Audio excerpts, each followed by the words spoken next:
Bienvenue dans ce deuxième petit format. Alors aujourd'hui, je vais vous parler d'un groupe que j'adore et d'une chanson en particulier. Et c'est donc Cornerstone des Arctic Monkeys. Cornerstone est donc le deuxième single tiré du troisième album des Arctic Monkeys, Humbug.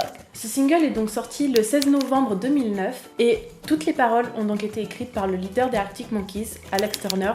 Si vous écoutez, vous connaissez sûrement. Le clip est sorti le 14 octobre 2009, c'est-à-dire un mois avant la sortie du single, et il est vraiment iconique pour toute la fanbase des Arctic Monkeys. En effet, dedans, on peut voir Alex Turner, mais seulement lui, on ne voit pas les autres membres du groupe, seul, face caméra, un pull rouge ignoble, et un casque audio, un enregistreur et un micro, et c'est tout. Et donc, Cornerstone parle d'une personne, sans doute un garçon, qui a perdu quelqu'un et qui cherche cette personne éperdument. Il la cherche partout et surtout dans les bars. Il faut savoir que tous les endroits dont on parle dans Cornerstone sont probablement réels et se trouvent sans doute à Sheffield, qui est donc la ville d'origine des Arctic Monkeys. Mais ce petit format ne va pas seulement parler du clip et de la chanson, mais surtout les théories qui sont sorties dessus sur internet. Car ouais, les internautes et les fans se sont penchés sur la vraie signification de Cornerstone. Et donc, je vais vous parler des théories les plus connues, les plus what the fuck,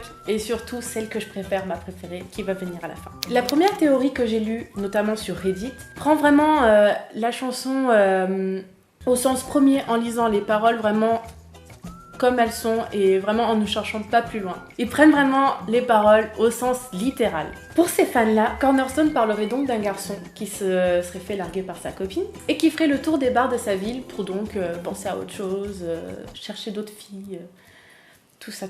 Et les bars en question sont donc le Battleship, le Pirate's Peak et le Rusty Hook. Il faut préciser que ces filles doivent ressembler à son ex et qui finit toujours par leur dire la même phrase « Est-ce que je peux t'appeler par son prénom ?»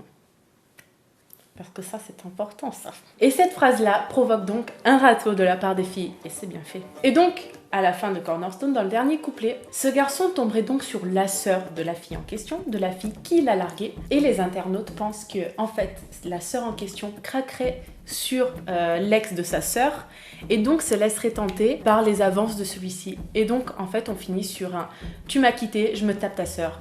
Très classe. Et maintenant, parlons de la théorie numéro 2, la prostituée.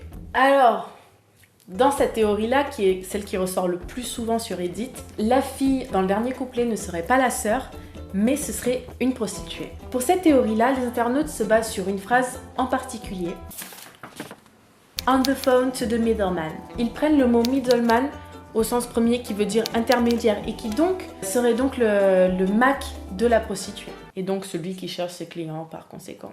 Le garçon, du coup, se rapprocherait de la fille et lui expliquerait sa situation ou lui ferait une proposition en particulier. Et elle lui répond donc « I'm really not supposed to, but yes, you can call me everything you want ». Ce qui veut littéralement dire « Je ne suis pas... comment on dit ? Je ne suis pas vraiment censée le faire, mais oui, tu peux m'appeler comme tu veux. » Et donc cette phrase, dans l'imaginaire des internautes, serait donc prononcée dans les films...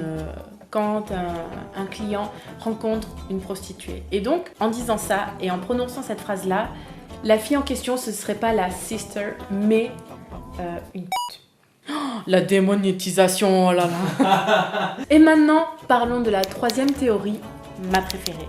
Cette théorie-là, c'est vraiment ma préférée, celle que je porte dans mon petit cœur, et c'est surtout la plus triste. Sad react only. Dans cette théorie, le garçon en question ne se serait pas fait larguer, mais sa copine serait morte. This is so sad. Et donc, le garçon étant déprimé par la mort de sa copine, il ferait le tour des bars pour se consoler. Et il tomberait sur des filles et des filles et des filles, et toujours il leur demanderait « Est-ce que je peux t'appeler par son prénom ?» Et à chaque fois, il se prend un râteau. Pour cette théorie-là, l'internaute s'est basé sur une phrase du premier couplet où le garçon dit « Close enough to be your ghost ». Donc, cette fille-là lui fait penser à son ex, qui est morte, et elle lui ressemble tellement qu'il aurait cru voir son fantôme. Ensuite, l'internaute nous parle du bridge où le garçon dit « Tell me where's your hiding place, I'm worried I'll forget your face ». Machin. And I've asked everyone, I'm beginning to think I imagined you all along. Et en gros, ça voudrait dire que le garçon, en fait, il commence à perdre la tête et il ne sait plus vraiment s'il a vraiment été avec cette fille-là ou s'il l'a imaginée. Suite à cette descente dans la folie, on le retrouve dans le dernier couplet au Cornerstone, qui est littéralement une clinique psychiatrique à Sheffield. Et c'est là aussi qu'il retrouve sa sœur, la sœur de sa copine qui est morte. Elle aussi serait très touchée par la mort de sa sœur et donc permettrait à son beau-frère de l'appeler comme il veut, donc de l'appeler par le prénom de sa sœur en gros. Je pense que j'adore cette théorie parce que vraiment j'adore les fins tragiques et tout ce qui parle de mort et d'amour à la fois. Moi aussi j'ai une théorie sur cette chanson, forcément.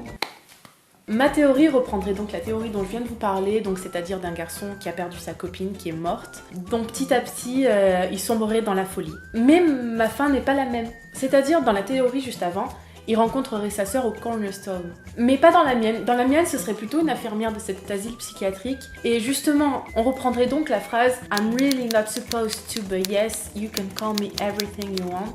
Dans le sens où c'est une professionnelle, elle n'est pas censée avoir cette proximité avec les patients, mais elle le fait quand même car elle est très touchée par ce garçon en particulier, parce que son histoire est tragique et tellement triste et doit peut-être la toucher vraiment au plus profond de son petit cœur. Mais au final, je pense qu'Alex Turner l'a écrite sans vraiment donner de sens précis, justement pour que les gens puissent s'identifier, tout le monde puisse s'identifier à cette chanson. C'est une chanson qui parle de manque, qui parle de deuil, qui parle de chagrin, et ce sont des émotions vraiment universelles que tout le monde va ressentir au moins une fois dans sa vie. Je pense qu'il faut qu'on écoute cette chanson selon notre vécu et selon notre expérience personnelle, que ce soit une rupture, la mort de quelqu'un.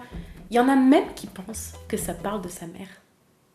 Alors oui, toutes les situations sont adaptées à Cornerstone et tout le monde peut s'y identifier. Et c'est pour ça que j'adore Cornerstone, c'est parce que c'est une chanson tellement belle et tellement puissante et vraiment je peux l'écouter encore et encore sans m'en lasser. Je vous la conseille à tous. Et pour terminer, j'ai une petite anecdote.